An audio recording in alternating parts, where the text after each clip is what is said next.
Hi everyone, welcome again to another edition of your Campo Charlie Vlogs. Today we will explore the hotel where we stayed last January in Tagaytay City. That is Hotel Casiana.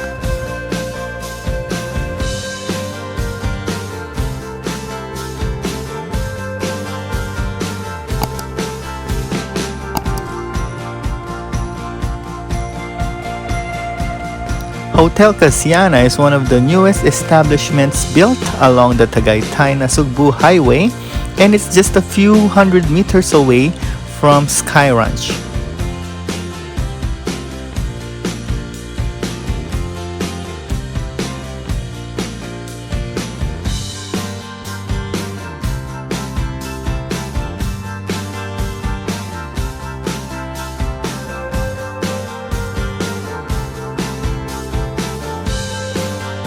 You can also access the hotel on the other side, which is Mahogany Road.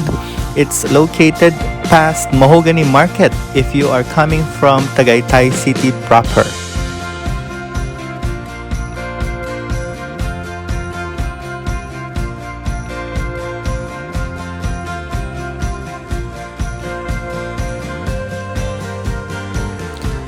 We arrived around 3 p.m. in the afternoon on a Saturday. We are the only guest in the lobby, but I think it gets crowded around noontime with a lot of guests.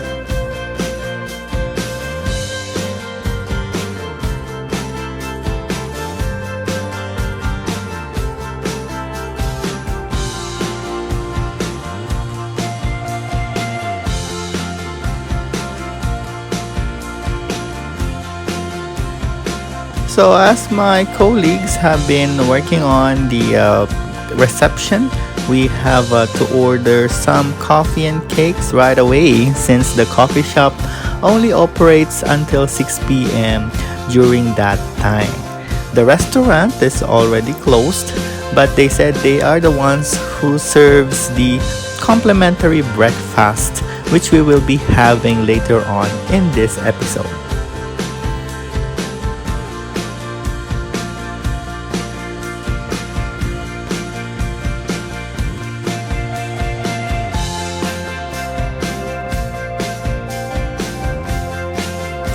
So as you noticed, the hotel lobby is quite spacious, very straightforward with its layout, hotel restaurant on the right side, and the coffee shop on the left side with the center aisle going to their elevators. If I can describe to you the scent of the lobby, it has that sweet, fragrant elegance that you can feel in those 3-star to 5-star hotels. By the way, we were able to book this accommodation through trip.com. Just visit trip.com to find more hotel and other travel deals. You can also download their app on iOS for iPhone and Google Play Store. Earn trip.com points when you sign up or avail their various travel offers through the app or on their website.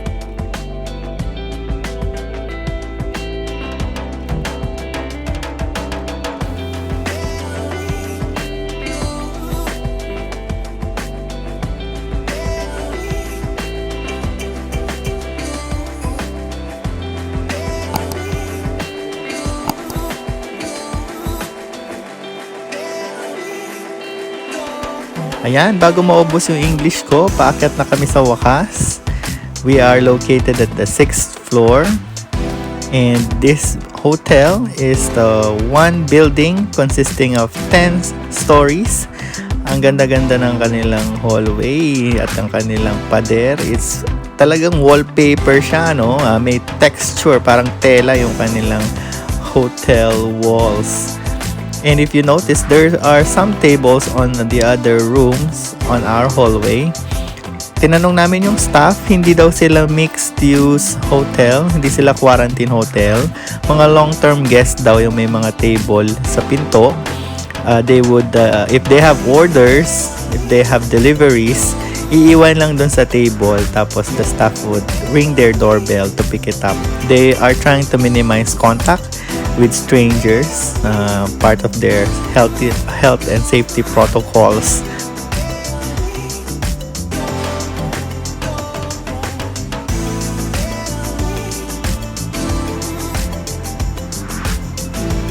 Trivia! Did you know that Hotel Casiana just opened up last December 2020? Right in the middle of the pandemic period, they have been brave enough to open up to guests here in Tagaytay City, knowing that this location is one of the very accessible tourist spots around Metro Manila or outside Metro Manila in the Philippines. Room reveal na! So as you can see, right at the door, merong countertop with their utensils and microwave. The living room is very spacious. It has its own dining table that seats up to 4. Meron siyang air purifier. Their lights are well designed. Meron siyang flat screen TV, cable ready, and also internet ready. And pasukin na natin kaagad itong mga rooms. This is their master's bedroom. It has the queen size bed and a closet. Meron din siyang sariling TV, flat screen of course, and it has a commanding view of the Tagaytay Mountains. Yung mountains na yan, after that would be the lake, the Taal Lake. It's just that it's located, papunta na siya going to Batangas. Kaya medyo hindi natanaw yung lakeside. And this room, the master's bedroom, has its own toilet and bath, complete with the shower amenities and their toiletries as well. Towels for 2. Okay, and then let's check the other room. Silip muna ulit tayo dito sa living room. Yan. Napakaluwag. This is their log folder or logbook, some welcome notes, important contact numbers for emergency, kung meron kang request for a room service, or if you want to order some food to be delivered in your room. And also some information about the hotel. Merong Wi-Fi of course. And pwede ka pa rin mag-Netflix and chill sa lahat ng kwarto.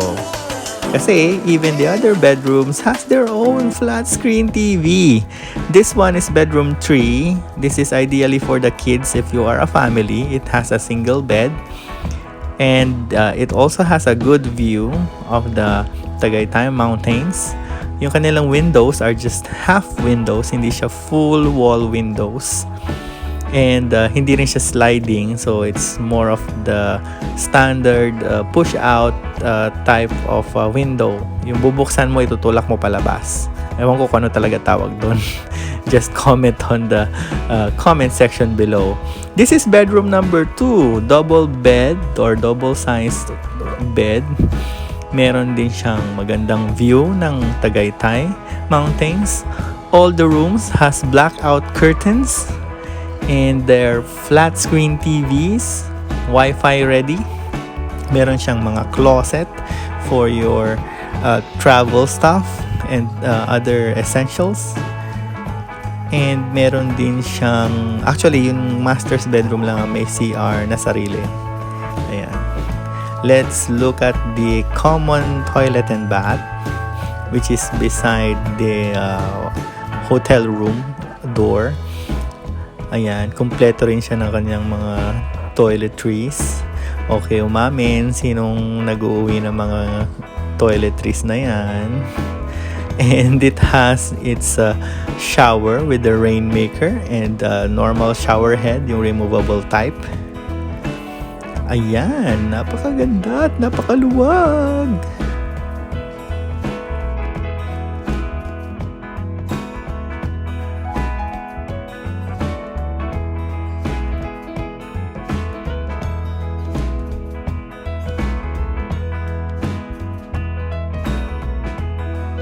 So according to the hotel website, all their rooms has its own balcony. So whether you have a suite or 2 bedroom or 1 bedroom unit, always trust that you have your own balcony to chill out and enjoy the cool Tagaytay winds.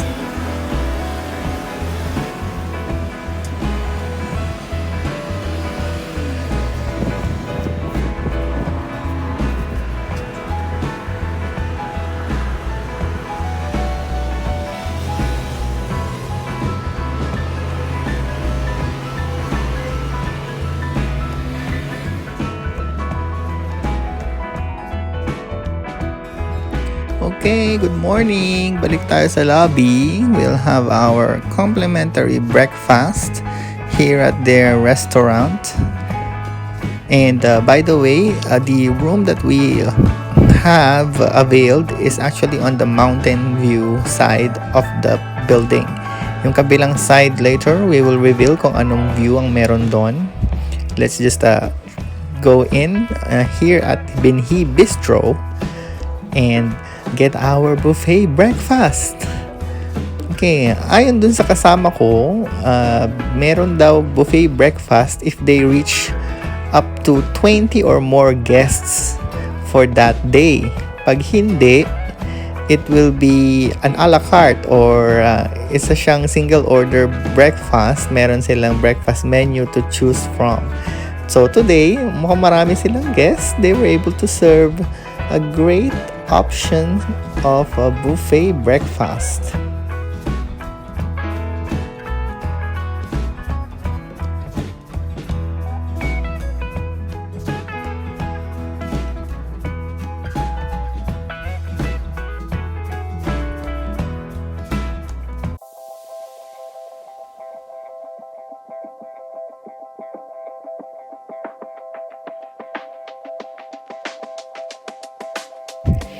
Medyo tanghali na kami dumating, no? So, ang tip pala, kung mag-hotel ka, you can actually have your breakfast very early in the morning or medyo late na, malapit na mag-lunch kung ayaw mo ng maraming tao.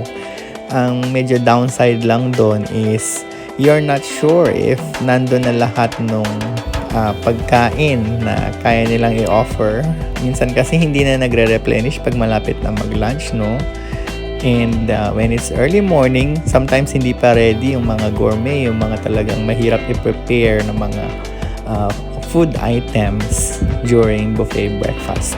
Ang tanong, masarap ba? Masarap yung food nila and mainit pa siya considering na 9 AM na kami bumaba.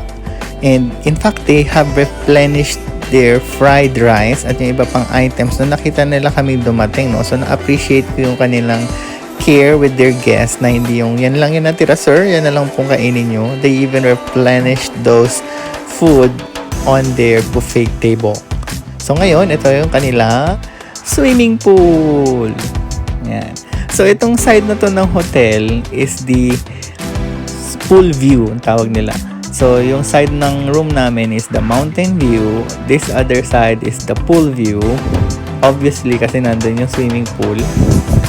They have their shower area right on the front. Bagong-bago yung stainless nung shower heads. Talagang bago yung lugar. You know, knowing that it's outside, normally yung mga ganyang stainless installation, madali yan mag-fog or mawala yung kintab. At napakalinis ng kanilang pool. So, sa mga makakalimot during the pandemic period, kasi nga, alert level 1 na ngayong March and hopefully we can get back to normal. During the time of our visit, we need to call up or reserve a slot first at the swimming pool. Hindi pwede yung sabay-sabay. So, talagang medyo meron kang feel ng exclusivity during the pandemic kasi binabawasan nila yung contact with other people and they're trying to minimize the number of crowds in these public spaces. In fact, we were unable to see if bukas yung gym. They have gym here. I think it's not open during the time of our visit. Meron din silang bar So we didn't had time to visit that as well. So nag-enjoy na lang kami dito, dipping at the pool before we checked out. Time for our honest review. Overall, this hotel is one of the newest, cleanest, and really finest dito sa mga mid-range hotels na meron sa Tagaytay. Ay, ba't meron yan? Skip nyo na lang kung naumay na kayo. Sorry. Napaka-accessible din niya if you're coming from Batangas or from Tagaytay City proper. Kasi nga, nandito lang siya sa may Tagaytay-Nasugbu Highway. Price point, yung room namin costs about 12,000 plus. Trip.com rate siya for 3 bedroom, 5 persons. Meron din silang rooms for about 4,000, 3,000 and 2,000, mga twin and double size rooms. And napaka-friendly ng kanilang staff overall and very accommodating from the guards to their room attendants. So overall, this is a refreshing experience. So if you want to try some mid-priced, spanking new hotel just outside Metro Manila, Hotel Casiana is something that we would like to recommend.